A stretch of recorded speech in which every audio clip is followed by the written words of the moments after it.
दोस्तों, स्वागत है आपका त्यागी गुरु फिजिक्स क्लासेस में। कैसे हो बच्चों? अपनी नेक्स्ट क्लास आज बात चलेगी अपनी सेकंड चैप्टर में arithmetical operation with significant figure. मैं सिग्निफिकेंट फिगर आपको पिछले लेक्चर में बता चुका हूं। इसके अर्थमेटिकल ऑपरेशन के बारे में बात करते हैं। बात आती है सम एंड डिफरेंस की। तो बेटा ध्यान से सुनना, अगर आप कुछ डिजिट हैं आपके सामने, अगर आप इनको सम करते हो, बेटा इन्हें आप यदि सम करते हो तो सम करने के बाद इसका रिजल्ट आता है 17.10 मीटर। तो बेटा इसका जो रिजल्ट आपको लाना है वो कितने सिग्निफिकेंट नंबर तक लाना है, या आपका सब्ट्रैक्शन हो, इसमें आता है ये अपना 0.087। तो आपको जो आंसर लाना है उसके लिए क्या रूल है? उसके लिए रूल है सम में और डिफरेंस दोनों में सेम है। और रूल है कि आप ये देखिए कि ये जितनी भी डिजिट हैं इसमें पॉइंट के बाद जिस राशि में मिनिमम सिग्निफिकेंट फिगर हैं, आंसर भी पॉइंट के बाद उतने ही सिग्निफिकेंट फिगर में आना चाहिए। फिर सुने एक बार, जितनी भी डिजिट हैं जिन्हें आप ऐड या सब्ट्रैक्ट कर रहे हैं उनमें वह डिजिट जिसमें पॉइंट के बाद कम से कम यानी मिनिमम सिग्निफिकेंट फिगर हैं, आंसर भी मिनिमम सिग्निफिकेंट फिगर में उतने में ही आना चाहिए। तो देखिए पॉइंट के बाद इसमें एक सिग्निफिकेंट है, इसमें पॉइंट के बाद दो सिग्निफिकेंट हैं, इसमें पॉइंट के बाद दो हैं। तो पॉइंट के बाद कम से कम सिग्निफिकेंट कितना है? एक है, इसलिए आंसर भी 17.1 मीटर यानी पॉइंट के बाद 1 सिग्निफिकेंट फिगर तक आएगा। ऐसे इसमें देखिए इसका सब्ट्रैक्ट करने के बाद ये वैल्यू आती है। तो देखिए ध्यान से, इसमें सिग्निफिकेंट फिगर पॉइंट के बाद कितने हैं? 1 2 3। इसमें पॉइंट के बाद सिग्निफिकेंट फिगर कितना है? 1। तो हम चाहते हैं इसको सिग्निफिकेंट फिगर में चेंज करना। तो बेटा इसको राउंडिंग करते हैं। राउंडिंग करना मैं अभी आपको सिखाऊंगा। ये लिखा हुआ है राउंडिंग ऑफ डिजिट। तो बेटा देखिए जो 7 है ये 8 है, तो यहां पर हो जाएगा, जैसे ये 7 है तो ये 9 हो जाएगा, ये 9 है तो ये 1 हो जाएगा। मैं अभी आपको सिखाऊंगा राउंडिंग ऑफ डिजिट में।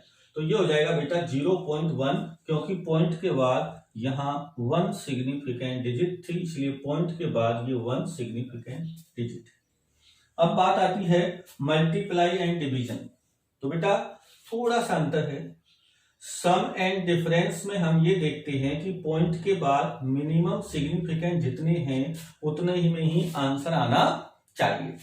इसमें क्या करते हैं, मल्टीप्लाई और डिवीजन में ये देखते हैं कि जितनी भी डिजिट हैं जिनका मल्टीप्लाई या हम डिवीजन कर रहे हैं उसमें वो डिजिट जिसमें सबसे कम सिग्निफिकेंट हो। अब एक कंडीशन है, पॉइंट के बाद वाली नहीं, टोटल जितने कम से कम सिग्निफिकेंट हो, मिनिमम सिग्निफिकेंट हो, आंसर भी मिनिमम सिग्निफिकेंट में आना चाहिए।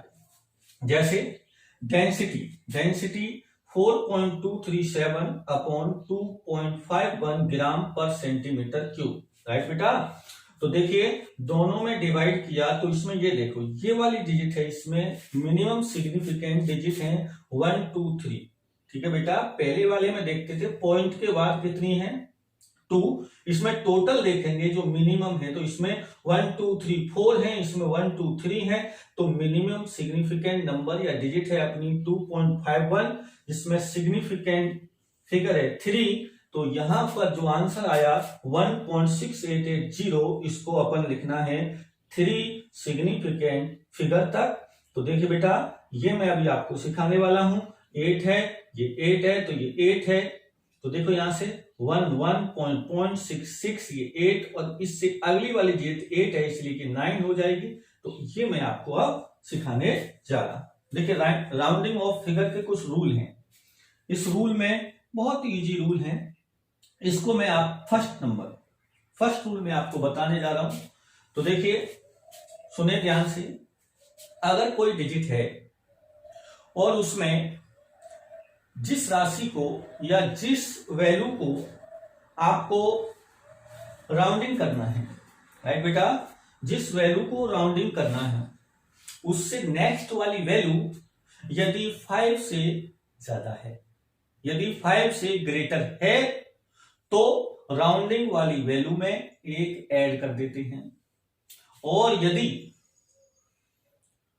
जिस डिजिट को आप राउंडिंग कर रहे हैं उससे नेक्स्ट वाली डिजिट यदि 5 से लेस है या कम है तो वह डिजिट वैसी की वैसी ही रहती है, नो चेंज। एग्जांपल ले लेते हैं, देखिए अगर ये लिखा है 7.36, राइट बेटा, तो यहां पर क्या होगा 7 इस नंबर को हमें राउंडिंग करना है, ये 6 है जो कि 5 से ग्रेटर है, इसलिए इसमें एक जोड़ देंगे तो ये हो जाएगा 7.4, राइट बेटा। और यदि ये ऐसे होता 7.3 और यहां होता 4, तो ऐसी कंडीशन में 7.3 ही रहेगा। क्या रहेगा बेटा 7.3 ही रहेगा। और यदि ऐसे होता 7.3465, अगर आपको इसको दो सिग्निफिकेंट फिगर तक लाना है तो देखो कैसे राउंडिंग करेंगे। अभी मैं 5 वाला नहीं दिखाऊंगा, 3। तो देखो बेटा ये 3 है, इसको अगर हमें क्या करना है राउंडिंग करना है तो ये 6 ही रहेगा। ये 6 है, अगर इसको राउंडिंग करना है तो 6 इज ग्रेटर देन 5, तो ये हो जाएगा 4 की जगह 5। अब बेटा 5 यहां है, इस 3 के साथ क्या करना है उसके लिए मैं रूल बताने जा रहा हूं। देखिए आप सेकंड रूल है, अगर कोई डिजिट है आपके पास और किसी डिजिट मान लो सपोज ये है 3, इसे आपको राउंडिंग करना है तो यहां पर 3 है, इससे नेक्स्ट वाली वैल्यू हम ले लेते हैं 5। नेक्स्ट वाली वैल्यू क्या लेते हैं 5, और 5 के बाद यहां पर कोई भी वैल्यू लिखी हो 2, 3, 1 बट नॉन जीरो वैल्यू। अगर किसी डिजिट को राउंडिंग करना हो उसके बाद वाली डिजिट 5 है और 5 के जस्ट नेक्स्ट वाली वैल्यू नॉन जीरो वैल्यू है, यानी जीरो को छोड़कर कोई भी वैल्यू है, तो ऐसी कंडीशन में इसमें एक जोड़ दिया जाता है, ऐड कर दिया जाता है, तो ये हो जाएगा 7.4। ध्यान देना 2 नॉन जीरो वैल्यू और यहां 5 है तो इसमें एक ऐड कर देंगे, हो जाएगा 7.4। बेटा ये ध्यान से देखना है, यहां तो बहुत इजी है जिसे आप पढ़ते आ रहे हैं, लेकिन यहां ध्यान देना है। फिर सुन ले एक बार कि यदि पॉइंट के बाद जिस वैल्यू को आपको राउंडिंग करना है उसके बाद 5 है और 5 के बाद नॉन जीरो वैल्यू है, तो नॉन जीरो वैल्यू इस 5 के साथ साथ 3 को क्या कर देगी +1 ऐड कर देगी और ये हो जाएगा 7.4, राइट बेटा। अब question third number rule, third ये है, अगर ये है 7 सपोज है ये हमारे पास 3 और यहां है 5 और यहां आ जाता है 0, क्या आता है बेटा 0। तो ऐसी कंडीशन में क्या हुआ बेटा कि अगर 5 के बाद 0 है तो ऐसी कंडीशन में अगर हमें 3 को राउंडिंग करना है तो ये देखिए कि ये जिस वैल्यू को आप राउंड कर रहे हैं वो इवन है या ऑड है। अगर ये वैल्यू कैसी है ऑड है तो ऐसी कंडीशन में इसमें एक ऐड कर देंगे, और अगर ये इवन है तो इसे एज इट इज रहने देंगे, इसमें कोई भी वैल्यू ऐड नहीं करेंगे। तो देखिए ये हो जाएगा 7 देखो वैल्यू कौन सी है 3, इसको राउंड करना है, इसके बाद 5 के बाद 0 है तो ये कैसी है ऑड है, तो ये हो जाएगा 7.4। कितना हो जाएगा बेटा 7.4।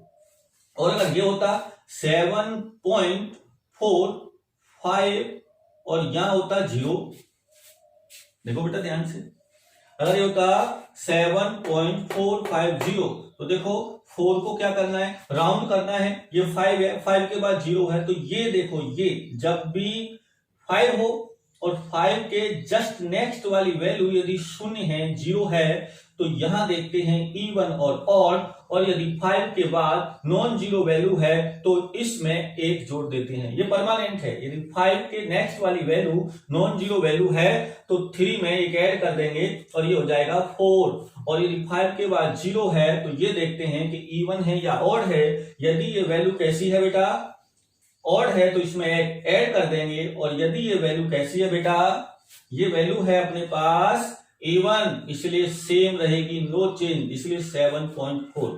तो ये रूल थे अपने राउंडिंग ऑफ डिजिट्स के। जैसे मैंने अभी आपको ये बताया कि ये वाली वैल्यू है। अगर अपन ऐसे भी तो लिख सकते हैं इसको, देखो 7.45 केवल। अब क्या करोगे, तो हम जानते हैं कि यहां पर आप 0 लिख लो, 450, तो भी अपने पास अगर हम इसे ऐसे लिखते हैं तो 0 माना जाएगा, तो ये हो जाएगा 7.4। और अगर ऐसे लिखा होता 7.35 तो भी यहां पर 0 मान लें, तो ऐसी स्थिति में हो जाएगा 7.4। तो यहां देखिए जैसे ये है 7.35, तो 5 के पीछे 0 मान लीजिए, ये कैसी है, ये है अपने पास और, तो ये हो जाएगा 7.4। तो बेटा 7.4, राइट। तो यहां से हम वैल्यू को राउंड कर सकते हैं।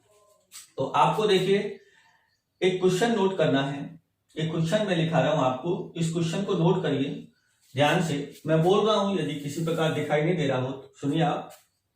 क्वेश्चन है, the mass of a box, the mass of a box measured by grossers, the mass of a box measured by grossers यानी बनिया, बनिया दुकान करने वाला, the mass of a box measured by grossers, balance is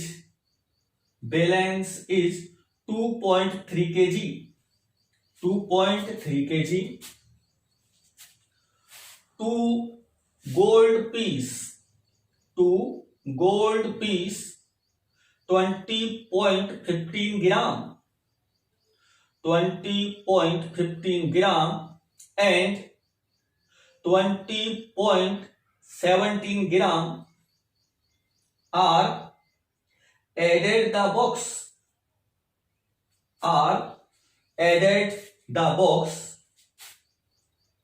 तो number first, what is the total mass of the box? What is the total mass of the box? And second, the difference in masses, the difference in masses of the pieces, the difference in masses of the pieces to correct significant figure, to correct significant figure। यानी आपको क्या करना है बेटा, कि आपको total mass of the box जो निकालना है वो भी करेक्ट सिग्निफिकेंट फिगर तक निकालना है, और जो डिफरेंस इन मास पीस जो है, जो डिफरेंस इन मास पीस जो है उनमें भी आपको करेक्ट सिग्निफिकेंट फिगर तक वैल्यू फाइंड आउट करनी है। ओके बेटा, इस क्वेश्चन को सॉल्व करने के बाद मेरे पर्सनल व्हाट्सएप पर भेज देना। ओके, नेक्स्ट क्लास में नेक्स्ट चैप्टर स्टार्ट करेंगे। धन्यवाद।